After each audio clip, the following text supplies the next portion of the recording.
Alright guys, welcome back once again to another video. I said on one of my updates from yesterday, I think it was the first one, that I've been getting into airsoft, and so probably for my first airsoft video, what I want to show you is I've actually been making some customs based on some famous airsofters or well-known airsofters that I've been following on Instagram, and they're kind of my most recent custom, so I just thought I'd do a real quick video to show you some of them. So the first one that I did is a figure of a guy who goes by the name of Danfoofighter on Instagram and places elsewhere, and I just kind of like thought he had some really cool pictures. He has a really cool loadout. It's all multicam, super modern. So I thought it would be interesting to make a figure of him. So here's the figure, and so you can see he's pretty much all done up in multicam, which is pretty difficult to paint actually. And he's got a fast helmet up here with a lot of attachments onto it. I forget what this thing on the top is called. He's got some, I think they're Peltor earphones. Now, to make this helmet, it was actually pretty difficult, and I actually broke it a few times putting it together because I wanted it to be removable. So what I had to do was I had to glue the goggles on, sculpt the earphones, and then glue them on to the fast helmet. And this is just one of those fast helmets from Mouse, the Mouse figure. Of course, mine's a cast from Sanitarium Customs. So you can see there it is. It comes off all in one piece after much heavy modification. And then, of course, I sculpted the beard on. He has a pretty cool looking beard, which I of course like. And his gun, actually, he custom painted that there, so I actually did that one up. Try to get it as close to what his looks like.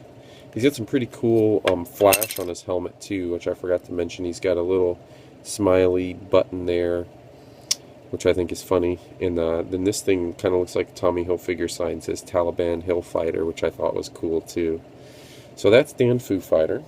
Was really happy with that. And then another, once I posted, I have to say, by the way, Danfoofighter is an awesome guy, super nice, and he has a lot of followers on Instagram, and he reposted my pics of his figures, and as soon as he did that, I started getting a lot of friend requests on Instagram, because mine is set to private.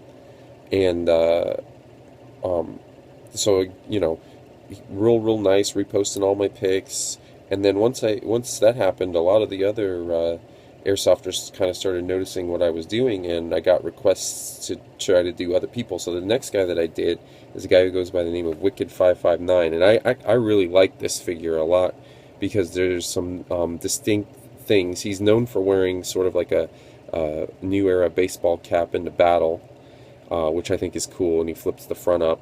And he has a couple different hats, but this one is the Toronto Blue Jays, which I actually sculpted the little flash there on the hat for the Blue Jays, and then gave him some earphones. He has a extremely long beard, and so that was a little bit of a challenge to sculpt a beard that long and still make the head pretty, have some good range of movement.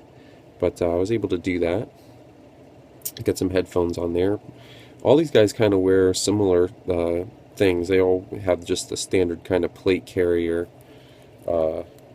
So I had to cannibalize some Steel Brigade plate carriers to do that.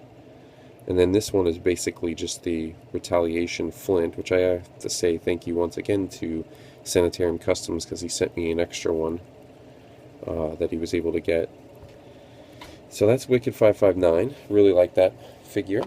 And then another one that I'm still kind of working on a little bit, tweaking here and there, and I actually put quite a bit of work into as well, is a guy who goes by the name of Condoropsairsoft. And his plate carrier, since I'm running out of them, I had to sculpt. And so that's a full sculpt, and I was able to hang what I like about this is I was able to hang the mag pouches down over the the chest joint so that he still has full movement. And I think that turned out pretty good. And he has a different kind of camouflage. It's called AOR2, which is sort of like a Marine Corps Marpat digital camouflage, but it's slightly different colors, basically the same pattern. And of course he's got a cool ghost mask, so that's another reason why I'd like to do this figure, because he had a cool ghost mask, which of course I like. And the last thing I'm going to show you really quick, wrap this up, is I'm working on another guy right now who goes by the name of Robomurray. And this has probably been the most challenging sculpt that I've done, because his plate carrier is completely different from the other ones.